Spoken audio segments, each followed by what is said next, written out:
Having bad historic credit doesn't stop you getting a mortgage. There's specialist lenders out there who will look at the cases on an individual basis. So don't be put off by going for a mortgage just because you've got historic adverse credit. Get your credit file over to your broker and get the ball rolling.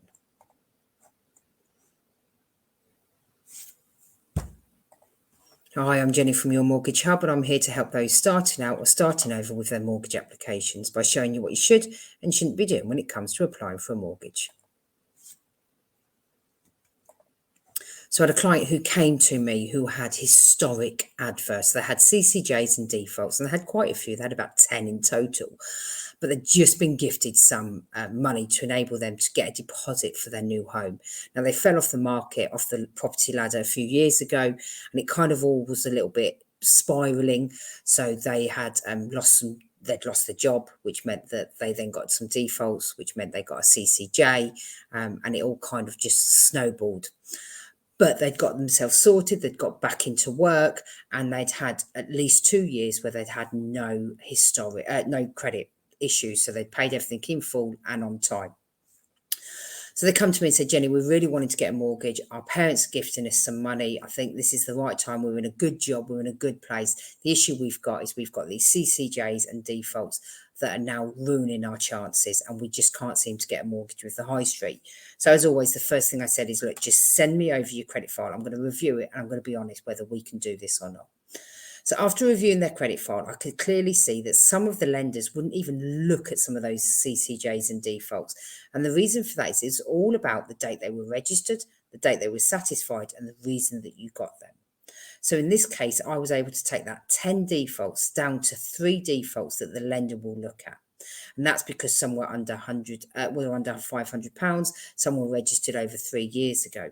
And because they'd had this life event where they'd lost the job, we could go to the lender with a full explanation, and the lender was willing to lend. They even offered them a mortgage with a 10% deposit, which was just fantastic. And it meant they could get back on the ladder. By the time their remortgage was round, all of those other CCJs and defaults would have disappeared, and we can get them back into the high street and back to some really competitive rates.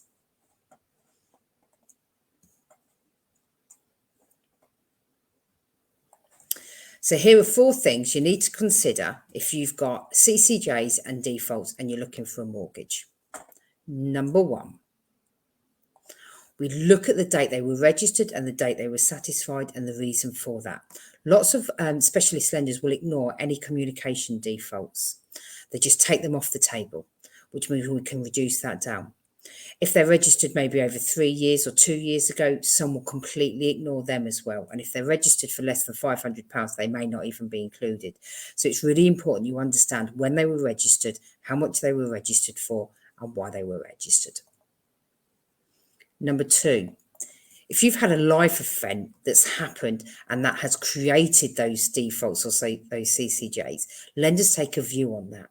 So it may be that there was a death, or maybe there was divorce, maybe someone lost their job. And actually what that did was put a financial strain on that household, which then meant one default happened. When you get one, you tend to get another, and then another and another, and it kind of just all snowballs. But if we can show that they were all collectively put together within a similar period of time, and that there was a life event that happened at that time, a lender will take a view on it, and they will consider lending based on that information.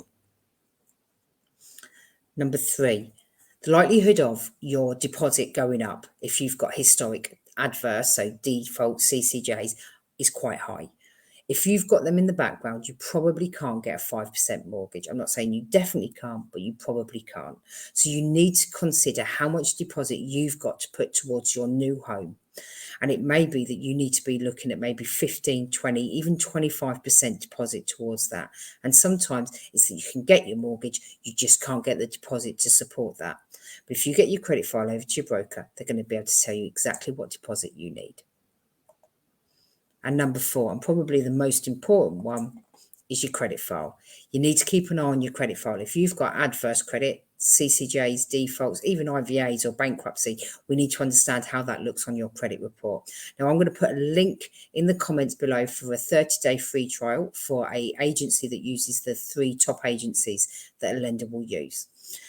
And what we need to do is you need to get your credit file straight over to your broker. They're going to review it. They're going to be able to tell you, based on that, what rates you're going to have, what type of lenders you're going to have, and what deposit you're going to need. So it's really important that you get your latest credit file to your broker as soon as you're starting to consider looking for a mortgage. So to recap, the 4 things you need to consider if you've got defaults or CCJ on your credit files are: number 1, when were they registered? When were they satisfied? And what were the amounts? Number 2, was there a life event that happened that can explain that reasoning? Number 3, will you be able to have a deposit that can support your credit file and your mortgage? And number 4, get that credit file over to your broker. We're going to review it and we're going to be able to tell you what your rates are, who your lender is, and we're going to be able to tell you what deposit amount you need. So if you recently reviewed your credit file, if you haven't, maybe you should. If you've got adverse on there, get your credit file over to your broker. We can review it and we can let you know exactly what you need to be doing. And for more hints and tips on what you should and shouldn't be doing when it comes to applying for a mortgage, always go check out my page. And as I said, I'll put that link in the comments so you can get your 30-day free trial for Check My File, which has the 3 major agencies lenders will use.